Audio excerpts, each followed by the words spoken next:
Tyler Christopher Payne was born on November 15th, 2001 in Long Branch, New Jersey to parents Jamie Hallam and Christopher Payne. Both parents had a volatile life led by drug use. Chris's mother, Socorro, was diagnosed with brain cancer shortly after he was born and died when he was around 14 months old. His father, Forrest, was often absent and spent much of his time drinking. When Chris was 6 years old, Forrest married a woman named Patricia who brought two daughters into the family. Although Chris initially struggled to accept his stepmother, the two eventually grew close. Patricia later recalled taking Chris on fishing trips and to the movies. As a teenager, he enjoyed soccer and Little League baseball. She also remembered how enthusiastic he became while volunteering at a nursing home for a school project. According to Patricia, Chris enjoyed spending time with the residents so much that he continued reading to them even after the assignment had ended. But Chris got involved with the wrong crowd in high school and started experimenting with drugs. Patricia and Forrest enrolled him in various rehab programs and counseling, and reportedly went so far as to take out a second mortgage on their home to pay for it all. By 1994, when he was just 15 or 16 years old, he had racked up a string of misdemeanor charges, including family violence, drug offenses, and alcohol-related violations. Jamie met Chris in Arizona in 2000 and the two began a relationship. Short time later, she found out she was pregnant. This is when Chris started showing his true colors and became increasingly violent towards her. Jamie realized that she needed to get away from him, so she left Arizona and went back to New Jersey, where Tyler was born on November 15th, 2001. Jamie later called Chris to tell him that he had a son. Somehow, Chris convinced Jamie that he had changed. He wanted her to move back to Arizona and make a better life for her, himself, and their new son. Jamie moved back to Arizona. After a few days of being back together with him, she married Chris on January 25th, 2002. She soon was pregnant again, and just like before, Chris became violent. He would often throw lamps and books at her. On one occasion, when someone noticed her black eye and asked her about it, Chris interjected, saying that she had simply walked into a door. The couple welcomed a daughter on October 18, 2002 in Tucson, Arizona, whom they named Ariana Socorro Payne. Right after her birth, Chris put Jamie back in the hospital. She was holding their newborn daughter when Chris stormed into the room complaining about Tyler, who had been crying. He yelled at Jamie, saying, "Do something with him." Jamie told him she would get to Tyler after putting Ariana to sleep, but Chris got angrier. He yelled "no now" and headbutted Jamie in the face as she was carrying their baby. Jamie's nose was broken, but she managed to keep hold of Ariana despite how hard she was hit. By the time Chris walked out of the room, Ariana was covered in her mother's blood. Jamie went straight to the police, got a restraining order against Chris, and for the next 3 years, Jamie lived on her own with the kids. She filed for divorce and got full custody of them. Chris did not make any attempts at contact. Although Jamie struggled with being a single mom, she had a lot of fun with Tyler and Ariana. Tyler loved cooking and watching Scooby-Doo. He was also really close with his sister, who loved coloring and drawing. Ariana had a book bag where she kept all of her drawings. She would take that bag everywhere with her. According to Jamie, Tyler and Ariana had smiles that could light up any room, and their laughter was contagious. A few weeks before Christmas of 2005, when Jamie was baking cookies for her children, she got a call from her ex-husband, Chris, completely out of the blue.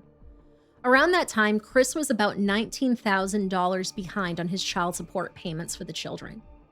When Jamie heard Chris's voice on the line, her stomach dropped. She hadn't heard from him since the divorce and had no idea what he wanted. Still, she didn't hang up and listen to Chris, who sounded pretty reasonable on the call. He explained that he had a new girlfriend, Reina Gonzalez, with whom he shared a son. By this time, he was working for SCORE Alternative Transportation Service, where he helped people get to their appointments. He'd built a reputation as a compassionate worker there.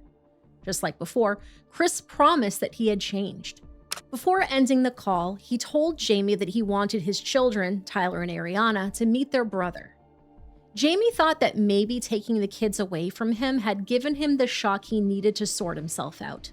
The two arranged to meet at a local park, and Chris arrived with his young son. Jamie introduced him to Tyler and Ariana, simply saying, "This is Daddy." He crouched down and held his arms wide open. Tyler and Ariana ran straight to him and then took off to play. When it was time to leave, Chris took her aside and told her, "Thanks for today." Over the next few weeks, Chris called Jamie in order to talk with his kids.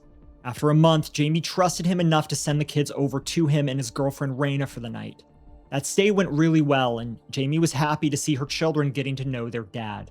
A few weeks later, Chris called and asked if he could have the children for a whole weekend. Jamie agreed. Tyler already knew what he was bringing. He told her, "I want to take my Scooby-Doo DVD to show my brother." Chris wasn't home at the time she dropped them off, but Raina was there to greet them. Jamie gave the kids a hug and told them that she loved them and to behave. The following day, Jamie called to make sure everything was going well. The children sounded happier than ever. Ariana excitedly told her about the new clothes she had got from her dad. Both children fought over the phone to tell their mom about how much fun they were having. The next day, Chris called Jamie and told her that one of his coworkers' kids was having a birthday party. He asked Jamie if he could have the kids for one more night. Although Jamie was reluctant, she agreed. Another day passed, and Chris wasn't ready to hand the children over. Jamie waited a few days, but Chris was constantly making excuses. She became suspicious, so she rightfully called the police and went to his house. As the officers went to talk to Chris, Jamie waited outside. When they finally came out, they told her that CPS had an open case against her. Chris had apparently gone to social services and accused Jamie of being an unfit mother. The police also told her that if she returned to the house, she would be arrested. Jamie frantically tried to reason with the officers, but her words fell on deaf ears. Despite having full custody, she was barred from seeing her children, and surprisingly, it wouldn't be until the following year until she would get any answers. After more than a year of no contact with her children, in February of 2007, Jamie saw a news report about the body of a little girl found in a storage unit.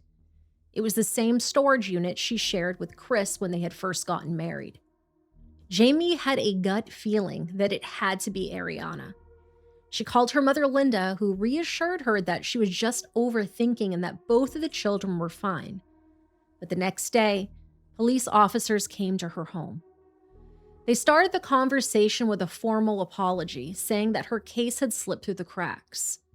The officer told her that they had found her daughter Ariana dead in a storage unit on East Prince Road. For a moment, Jamie was so shocked that she couldn't say anything. When she finally managed to say something, she asked about Tyler. The officer said, "We think he's also dead, but we haven't found his body yet. Your ex-husband and his girlfriend Raina have been arrested in connection with the discovery of Ariana." Jamie learned the full extent of what had happened to her children during the trial. Soon after kidnapping Tyler and Ariana, Chris began using heroin and other drugs with his girlfriend. Raina watched the children while Chris was at work. But in April of 2006, he was fired because of his drug use, so Chris began selling drugs to make money. He'd also grown increasingly violent towards Tyler and Ariana. Chris kept them locked in a closet. He fed them sandwiches once a day and barely gave them any water. For about a month, he stopped feeding them entirely. Raina later claimed that she tried to sneak food to Tyler and Ariana whenever Chris was away. However, despite seeing the children's condition worsen day by day, she never contacted the authorities. According to her testimony, she was afraid of losing her son with Chris. By late June, Tyler and Ariana were reportedly being kept inside a bedroom closet full-time. Chris would occasionally check on them, but he rarely ever let them out.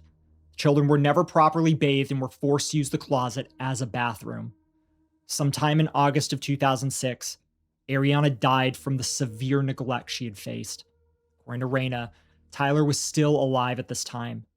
At the time she died, Ariana was so malnourished her bones were visible through her skin. When Chris checked on the children and discovered that Ariana had died, he placed her body inside a Tommy Hilfiger duffel bag. After Ariana's death, Tyler was left alone in the closet. About a week later, Raina said she went to check on him and found that he had also died. She later claimed that Tyler had an open wound on his head from a belt buckle injury Chris had given him weeks earlier. At some point afterwards, Chris and Raina moved out of their apartment on West 36th Street, leaving the children's remains behind. About 2 weeks later, Chris went back. He pulled Tyler's body from the closet and sealed it inside a garbage bag. Then he loaded both children into a single blue plastic storage tub and hauled it to a storage unit on East Prince Road. That September, He and Raina were evicted from the apartment. The unit sat vacant after they left. In later trial testimony, Chris's stepmother Patricia said that Chris had also tried to take advantage of her mother, who was 90 years old at the time and suffered from Alzheimer's. Chris asked her for money, claiming someone had broken into his apartment, but in reality, he was asking because of his eviction. After Chris fell behind on payments for the storage unit, the facility's general manager inspected the contents and discovered a large blue Rubbermaid container. There was a pungent, rotting smell coming from it. When she tried to move it, she heard liquid inside. Some of it leaked as she lifted the tub towards the dumpster. The manager grew suspicious and called the police 2 days later. Inside, the responding officer found the Tommy Hilfiger duffel bag where Ariana was kept sealed inside the tub. Her remains were badly decomposed, and it took investigators days to identify her and connect her to Chris. On March 1st, 2007, Chris was arrested and charged with Ariana and Tyler's murder. His girlfriend was also arrested on 1 count of CA. Later, in May of 2007, she faced additional murder charges for both cases. 8 days later, on March 9th, 2007, officers returned to Chris's vacant apartment. There was a rotting smell coming from the 6-by-5-foot closet where Tyler and Ariana had spent their final weeks. The carpet had soaked through with bodily fluids. Blood had dried on the walls. Larvae covered the floor in the closet. Cut into one wall was a small square hole packed with human hair and feces. According to Jamie, there was also a hole the children had clawed into the wall with their fingernails trying to escape. Outside, there was a large stain on the floor. The detectives also found some more blood in a storage shed on the balcony.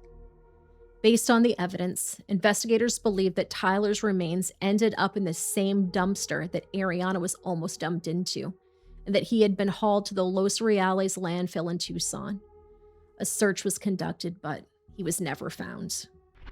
During a 5-hour interview with Tucson police, Chris alleged the children had starved themselves to death. He said, "They were freaking me out because of how skinny they were getting, and I didn't want anybody to know that because then they were going to take them away from me for good." When the detective asked him why he hadn't called 911 for help, Chris replied saying, "Sir, it wasn't about medical care, sir. They wanted to be with their mom." Chris also said that he tried all sorts of things to make Tyler and Ariana eat. He even alleged stealing food like pizza, which he thought would appeal to the children. He said, "I would just take them the food, man. They wouldn't want to eat. I'd put it in front of them and we'd try to sit down and watch TV and they would throw it. They would get mad and they'd kick and scream. It was a constant battle with them." He also claimed he did CPR on Ariana for more than a day after she died. Initially, the prosecutors were seeking the death penalty for both Chris and Raina because there were aggravating factors in the case, including multiple minors as victims, and that the murders were committed in such a cruel, heinous manner. An autopsy also showed that 3-year-old Ariana had a broken shoulder bone along with 12 broken ribs. Her body also showed several other injuries, along with some that were partially healed. This showed that Chris had been physically harming Ariana over a prolonged period of time. At first, Raina claimed to be completely innocent. She said that she had just gone away for a week and after returning, never saw the kids and suspected they might have returned to their mother. However, she changed her story. On August 25th, 2008, Raina pled guilty to 2 counts of second-degree murder in exchange for 2 concurrent 22-year sentences. She also agreed to testify against Chris. She said, "I know he wasn't giving them food or water. I told him what he was doing wasn't right, and he told me not to worry about it, that these were his children." Moments before Judge Paul Tang announced the sentence, a letter from Raina was read aloud in court. Raina had written about feeling heartbroken and ashamed for her role in the children's deaths and said that she had dedicated her life to God. Jamie wasn't present at the court for Raina's sentencing. Instead, Chris's stepmother, Patricia, spoke as a victim representative. She said, "As far as I'm concerned, the sentence given to Raina is very light." Patricia argued that Raina should have been given 2 consecutive prison sentences of 22 years at the very least. When Judge Tang explained that the sentence was part of the plea agreement reached with the prosecutors, Patricia said she understood, however, she remained critical of Raina. She said, "I also understand she lies. There was a lot of testimony at trial she lied about." Patricia added that Tyler and Ariana's murders continue to affect the family, particularly whenever she sees Chris's surviving son. She said, "It's been devastating. Every time I look at him, I'm reminded of what's happened." Chris's trial began in February of 2009. The evidence against him was overwhelming. Faced with the possibility of a death sentence, Chris's defense team tried to shift much of the blame onto Raina. His attorney, John O'Brien, argued that Chris's troubled upbringing had left lasting scars. Chris lost his mother before he was 2 and grew up with a father who was largely absent. The defense argued that his childhood had shaped who he became. Attorney O'Brien also argued that Chris's relationship with Raina contributed to the tragedy. He described her as emotionally dependent with low self-esteem and argued that their relationship was a factor in what happened to the children. He told the jury he did not choose to be an addict. However, several family members took to the stand to testify that Chris had always had support. One had nearly lost her house after using it to post bail for Chris in an unrelated case where he didn't show up to court. She didn't lose her house, thankfully, as the other witnesses against him also didn't show up and the case was dismissed. A roommate who moved in with Chris and Raina that June also told the court that she never once saw Tyler or Ariana and assumed that they were living with her mother. She did hear noises coming from behind the bedroom closet door on at least one occasion. Neighbors in the building had no idea 2 other children were even living there. Prosecutors contended that while Tyler and Ariana were being locked up and starved, Chris continued to openly care for his son with Raina. The trial also laid out the full extent of Chris's drug use, which began at age 15. During the 2 months he tortured Tyler and Ariana, he was using heroin up to 4 times a day. The defense argued that his addiction and troubled past should spare him from the death penalty. When he was given a chance to speak at the trial, he maintained that both Tyler and Ariana were a danger to themselves and had simply died on their own. In March of 2009, after 3.5 hours of deliberation, a Pima County jury found Chris guilty of 2 counts of murder, 2 counts of concealment of a dead human body, along with 3 counts of CA. On April 1st, the jury returned a death sentence for each murder. Chris showed no emotion as the verdicts were read. He was sent to death row, where the case was automatically appealed, and that appeal was eventually denied. As of the date of this recording in June of 2026, Chris remains on death row at the state prison complex in Florence. No execution date has been set. Jamie blamed the death of her children on the state and sued CPS and the Tucson Police Department. CPS caseworker named Cindy Groutman testified that she inspected Jamie for child neglect back in October of 2005. Although Tyler and Ariana were dressed appropriately and appeared healthy during her visits, Cindy still suspected that Jamie was using drugs because she had sores on her face. Jamie acknowledged past drug use but said she had been clean since 2003. She took a drug test which came back negative, but Cindy chose to record it as positive anyways because Jamie had taken 3 days to provide the sample. On February 6, 2006, Cindy called Chris and asked him to seek custody of the children. Cindy didn't know Chris was already in contact with the children at the time, and she never met him, never ran a background check, and never asked him to submit to drug testing. While the case against CPS was still ongoing, Jamie was booked into the Pima County Jail on suspicion of possessing crystal meth and drug paraphernalia. According to Sergeant Decio Hopper, she was seen leaving a suspected drug house with 2 men in a car. The car was pulled over about 2 miles away for a traffic violation. When the officers searched the vehicle, they found 18.5 grams of meth. Jamie's defense attorney, Jorge Franco, argued that she didn't have any knowledge about the drugs. He said, "Whatever drugs were found in the car when it was pulled over were not hers. The drugs were in the trunk, and they belonged to the driver, who agreed to take them home. At the moment, it sounds like the facts really aren't known, and she may have been keeping bad company, which may or may not have been in her control. Until the facts are known, no one should be passing judgment. Whatever Jamie does is not going to change the fact that CPS is responsible for the deaths of her 2 children." Charges against her were dropped shortly thereafter. Eventually, CPS settled the case for $1 million in damages. The case against the Tucson Police Department was dismissed in 2010 by Pima County Superior Court Judge Carmine Cornelio. In a 9-page ruling, the judge wrote that the police didn't have any evidence that there was a high probability that substantial harm would result from their failure to remove the children from Chris Payne's custody and care. The ruling also noted that the first and only sign that something was wrong in the Payne household appeared in mid-April of 2006 when a relative had noticed that Ariana looked dirty and scrawny. Judge Cornelio wrote, "Given the lack of temporal connection between the time of TPD's visit to Chris Payne's apartment on March 9, 2006, and any evidence concerning the abuse and neglect, plaintiffs cannot establish causation between TPD's actions and the abuse of the children." While the trial was still working through the courts, Jamie and the community gathered to say goodbye to Tyler and Ariana. Jamie organized an open sunset memorial service on Saturday, August 25, 2007, at Adair Funeral Home on Tucson's northwest side. Holding back tears, Jamie released 2 doves in memory of her children. A small table at the funeral home held a Scooby-Doo stuffed animal, a pair of yellow boots, a shiny silver purse, and a toy motorcycle. A slideshow on the back wall showed Tyler and Ariana smiling, playing in the water, dressed for Halloween, and eating birthday cake. Pastor Steve Main of the Northwest Community Friends Church spoke. He said, "Obviously, there is more than enough blame to go around, and we'll let the legal system sort that out, but today we can say they are in a safe place." He continued, "There is no such thing as words we can say to cover your pain. The whole southern Arizona community has been touched with your loss." Jamie also read a few pages from the children's book Goodnight Moon, as she had read to Tyler and Ariana. She said, "I just want to read it one more time."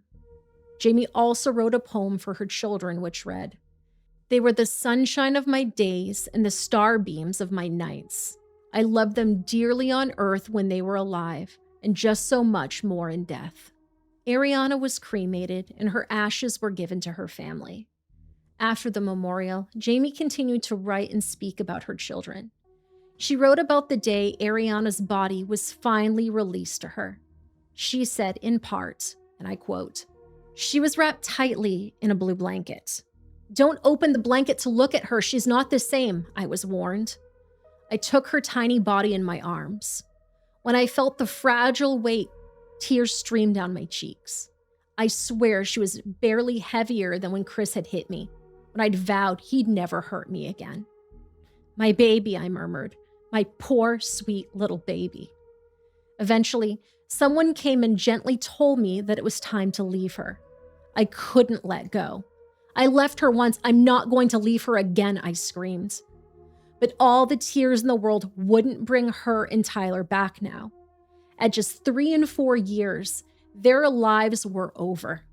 Finally, I forced my fingers to uncurl, and I gently laid Ariana down. It's the hardest thing I've ever had to do. They shouldn't have died. That's why I've set up a charity called the Miles Payne Foundation in their memory. We help people who have lost their child or who are going through similar experiences to pay for headstones or offer support. I'll never get to hold Tyler or kiss him goodbye, but I'll never let go of the memory of my tiny angels, like they never let go of me.